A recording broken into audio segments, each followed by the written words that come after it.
Assalamualaikum warahmatullahi wabarakatuh. Perkenalkan, nama saya Sekar Sintarahmi dari D3 Perpustakaan kelas A, NIM P10-277. Di sini saya akan menjelaskan rangkuman materi mata kuliah pengantar teknologi informasi untuk memenuhi tugas ujian tengah semester. Izinkan saya untuk share screen.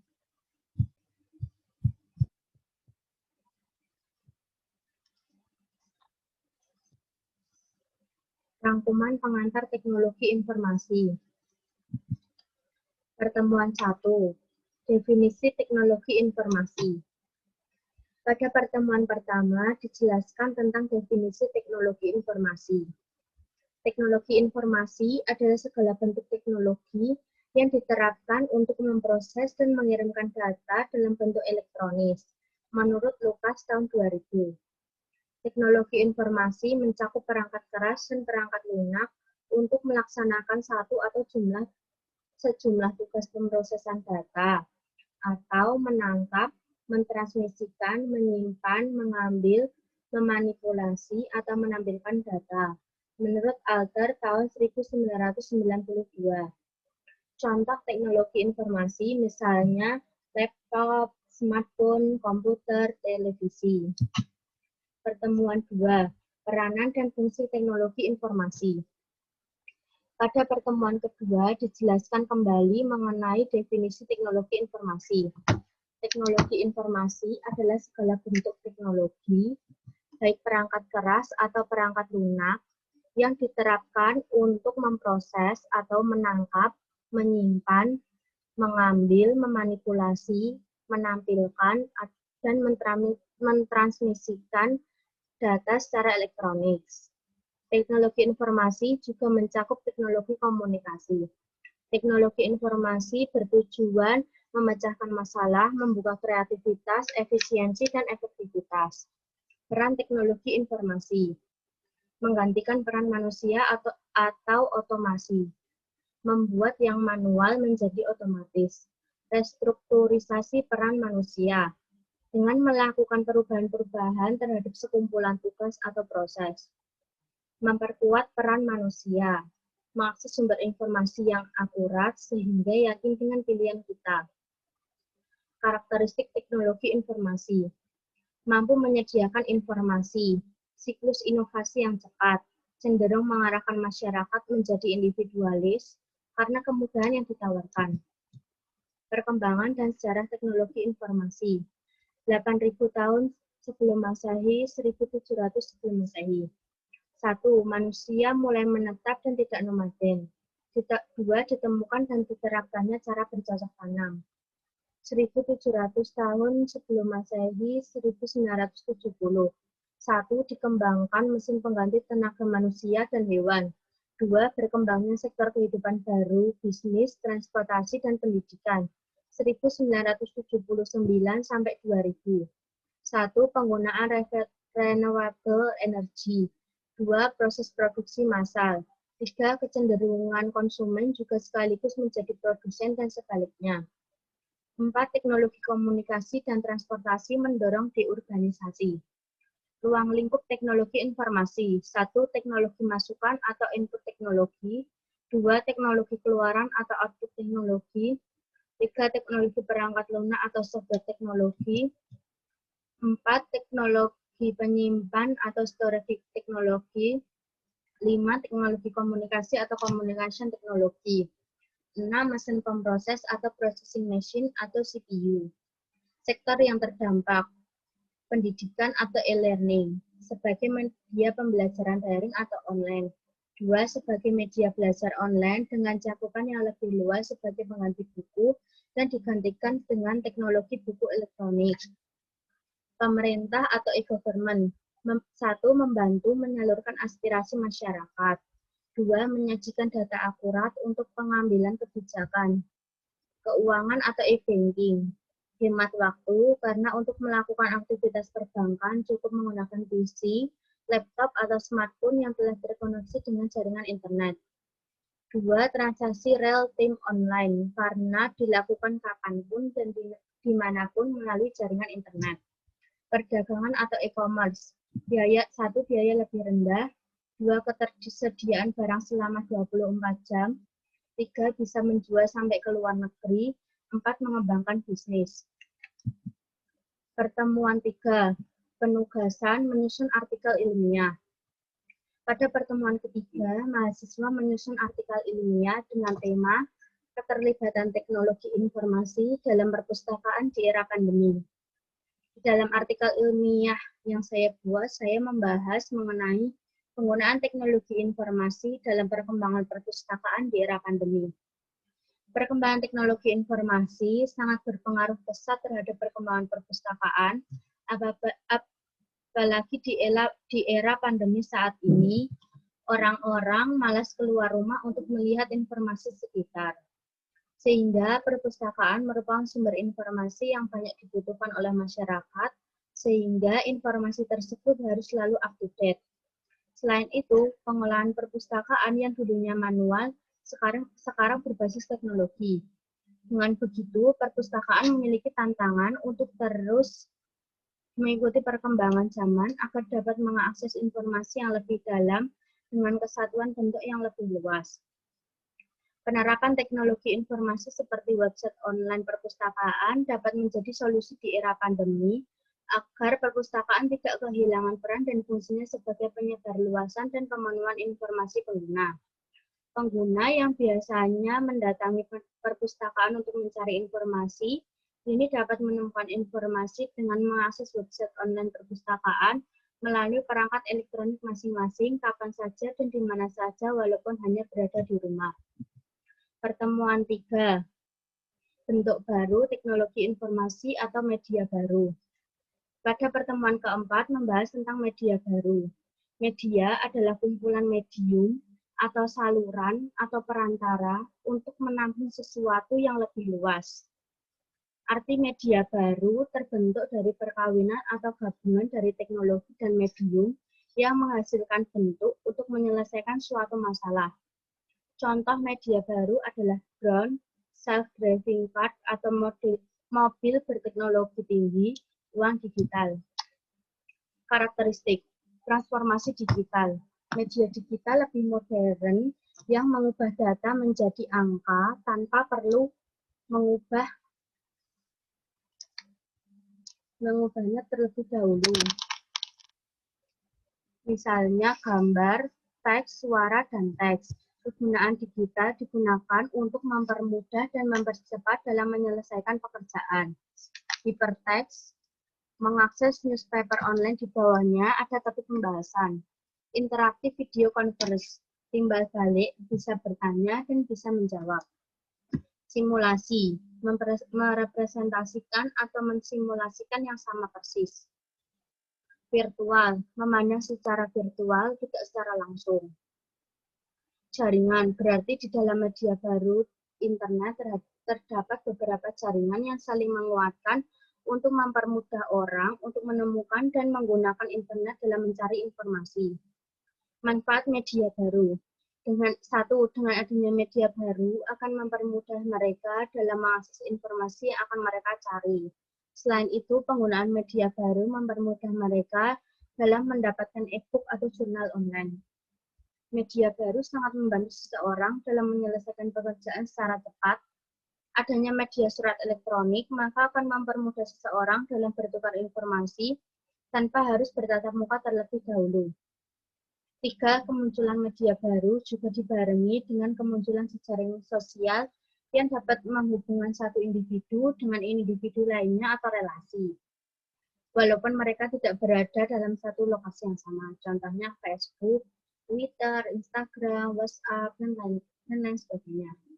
4, media baru dapat digunakan sebagai tempat untuk berbisnis daring. 5, media baru digunakan untuk mencari pekerjaan. Hal ini akan mempermudah para pencari kerja untuk mendapatkan pekerjaan tanpa harus mendatangi suatu perusahaan, bahkan sekarang bisa melakukan tes masuk perusahaan secara online. Pertemuan 5, tawaran teknologi informasi. Pada pertemuan kelima membahas tentang tawaran teknologi informasi. Teknologi informasi mempermudah kerja manusia sehingga bisa efisien untuk waktu dan biaya. Tawaran teknologi informasi. 1. Menghapus proses yang tidak perlu. Mengurangi pengecekan penghitungan manual.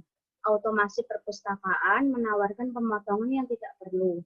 2. Penyederhanaan. Menyederhanakan birokrasi yang sudah ada menjadi tidak berbelit-belit. 3. Integrasi data. Data tunggal, hasilnya sama, tidak ada perbedaan, memudahkan dalam kontrol dan menghindari kerancuan. 4. Otomasi. Memungkinkan data diproses secara otomatis hingga menjadi informasi yang dapat diakses. 5. Kemudahan akses. Teknologi memungkinkan informasi diakses dengan berbagai gadget yang terhubung dengan internet sehingga informasi dapat terjangkau. Ruang lingkup tawaran teknologi. 1. Library housekeeping. Menerapkan sistem terpadu yang terdiri dari beberapa modul, yaitu pengadaan, pengatalogan, sirkulasi, OPAC atau online public access katalog, dan penyimpanan antar perpustakaan atau interlibrary LAN. 2. Informasi retrieval. Sistem temu kembali dilakukan untuk pencarian data di katalog lokal. 3. General purpose. Word processing atau pengolah data, spreadsheet atau pengolah angka dan data, grafik atau untuk presentasi statistik, desktop publishing atau untuk menerbitkan dan percetakan profesional, email. 4. Library networking. Perpustakaan mengembangkan jaringan perpustakaan untuk melakukan aktivitas peminjaman dan administrasi perpustakaan. Jaringan dapat dibangun dengan tipe jangkauan A. Lokal atau menggunakan local area network. B. Global atau menggunakan internet. Pertemuan 6. Masyarakat informasi. Tugas kelompok. Karakteristik masyarakat informasi. Pada pertemuan ke-6 membahas tugas kelompok tentang karakteristik masyarakat informasi. Pengertian masyarakat informasi. Masyarakat informasi adalah sebuah istilah yang digunakan untuk mendeskripsikan sebuah masyarakat dan sebuah ekonomi yang dapat membuat kemungkinan terbaik dalam menggunakan informasi dan teknologi komunikasi baru. Ciri-ciri masyarakat informasi. 1. Kebutuhan akan informasi sangat tinggi dalam kehidupan masyarakat. 2. Masyarakat informasi bergantung pada inovasi teknologi yang terus berkembang. 3. Perubahan yang terjadi dalam masyarakat informasi menyebabkan perubahan dalam ketersediaan dan kebutuhan tenaga kerja di bidang informasi. 4. Masyarakat informasi mengalami perubahan siklus budaya dalam kehidupan sehari-hari karena ketersediaan informasi dari berbagai saluran media termasuk media sosial. Karakteristik masyarakat informasi. Terpusatnya pengetahuan teoritis. 2. Penciptaan teknologi intelektual yang baru. 3. Semakin banyak kelas ilmuwan. 4. Perubahan dari barang ke jasa. 5. Perubahan sifat pekerjaan. 6. Munculnya peran wanita. 7. Ilmu pengetahuan sebagai citra. 8. Meritokrasi atau sistem berdasarkan keahlian. Dampak masyarakat informasi. 1. Terbuka. 2. Demokratis. 3. Desentralisasi. 4. Ketergantungan pada ICT. 5. Pekerjaan jasa. Pertemuan 7. Penugasan pengaruh teknologi informasi terhadap perubahan masyarakat di bidang pariwisata. Pada pertemuan 7 membahas penugasan tentang pengaruh teknologi informasi terhadap perubahan masyarakat di bidang pariwisata. Pengertian pariwisata. Pariwisata adalah perpindahan sementara yang dilakukan manusia dengan tujuan keluar dari pekerjaan-pekerjaan rutin, keluar dari rapat kediamannya. Aktivitas dilakukan selama mereka tinggal di tempat yang dituju dan fasilitas dibuat untuk memenuhi kebutuhan mereka. Pengertian pengembangan pariwisata. Pengembangan adalah memajukan atau memperbaiki, meningkatkan sesuatu yang ada. Sedangkan pembangunan adalah mengadakan atau membuat sesuatu yang belum ada. Kedua istilah ini sekarang sering digunakan untuk maksud yang sama, yakni pengembangan atau pembangunan sosial ekonomi. Pengertian sistem informasi pariwisata dan pengembangan sistem informasi. Pengertian sistem informasi yaitu sekumpulan komponen-komponen yang saling berhubungan dan bekerja sama untuk mengumpulkan, memproses, menyimpan, dan mendistribusikan informasi terkait untuk mendukung proses pengambilan keputusan, koordinasi, dan pengendalian. Pengembangan sistem informasi pariwisata dilakukan melalui beberapa tahapan dan tiap-tiap tahapan menghasilkan sesuatu yang lebih rinci dari tahapan sebelumnya. Pemanfaatan teknologi informasi untuk pengembangan pariwisata. Pemanfaatan teknologi informasi dalam pengembangan pariwisata dilakukan dengan menginput data-data tentang objek wisata, hotel, dan penginapan di sekitar lokasi wisata, modal yang dapat digunakan untuk mengakses lokasi, event-event yang sering diselenggarakan, keunikan budaya dan tradisi lokal di daerah kawasan wisata, serta peta penyebaran objek pariwisata yang disertai dengan petunjuk tentang rute perjalanan. Rencana pengembangan sektor pariwisata berbasis teknologi. Sektor pariwisata merupakan sektor yang memberikan penambahan pendapatan yang besar bagi suatu negara ketika mampu dikelola dengan baik. Dunia pariwisata yang menjadi salah satu bidang harapan pemerintah sudah saatnya memanfaatkan teknologi informasi sebagai implementasi dalam mempublikasikan dan memasarkan potensi wilayah nasional dan daerah. Pengembangan pariwisata berbasis teknologi informasi ini dilakukan dengan menyediakan web khusus pariwisata Indonesia pada tingkat pusat dan diteruskan ke daerah dan pengelola suatu kawasan wisata. Web ini kemudian memberikan informasi berupa objek-objek wisata dan dimiliki tiap-tiap daerah, sarana dan prasarana pelengkapnya, akomodasi, transportasi, keunikan budaya, dan tradisi lokal. Dampak positif. 1. Komunikasi tidak mengenal batas, ruang, dan waktu. Misal, orang Amerika yang ingin mencari informasi objek wisata dan akomodasi di suatu daerah tertentu di Indonesia. 2. Akses yang mudah karena dapat dilakukan dari rumah. 3. Menyediakan informasi sedetail mungkin, misalnya harga, lokasi, informasi sekitar, cuaca, atraksi, event, secara interaktif, dan up-to-date. Jangkauan yang sangat luas ke seluruh dunia dan murah. Dampak negatif. 1. Kesulitan utama secara teknis ada pada ketersediaan akses internet, serta peralatan komputer dan jaringan yang kurang memadai. 2. Kemampuan sumber daya manusia yang relatif masih rata-rata dan belum sampai pada tingkat yang mahir, khususnya penguasaan jaringan komputer dan internet. E-tourism. Pemanfaatan teknologi informasi dengan pengembangan sistem e-tourism yang menekankan pada online booking sebagai landasan dan langkah maju dalam pengembangan pariwisata Indonesia merupakan hal mutlak yang harus segera diterapkan dalam pengelolaan sektor. Kendala penerapan e-tourism. Masalah penganggaran yang selalu menjadi kendala utama dalam menyiapkan data pariwisata dengan menggunakan teknologi informasi. Untuk membangun sarana dan merepresentasikan, menyimpan dan memelihara data pariwisata menggunakan media internet membutuhkan biaya yang cukup besar. Kendala lain adalah sosial budaya, terutama bagi bangsa Indonesia, karena kalau menggunakan internet, maka interaksi antar manusia menjadi berkurang. Kendala lain adalah soal keamanan, di mana masyarakat kita biasanya setelah membayar sesuatu, maka akan langsung menerimanya, atau malahan kalau mungkin berhutang dahulu. Dengan adanya internet, maka uang akan ditagih lebih dulu melewati kartu kredit yang bersangkutan, sedangkan produk baru diberikan belakangan. Thank you. Terima kasih.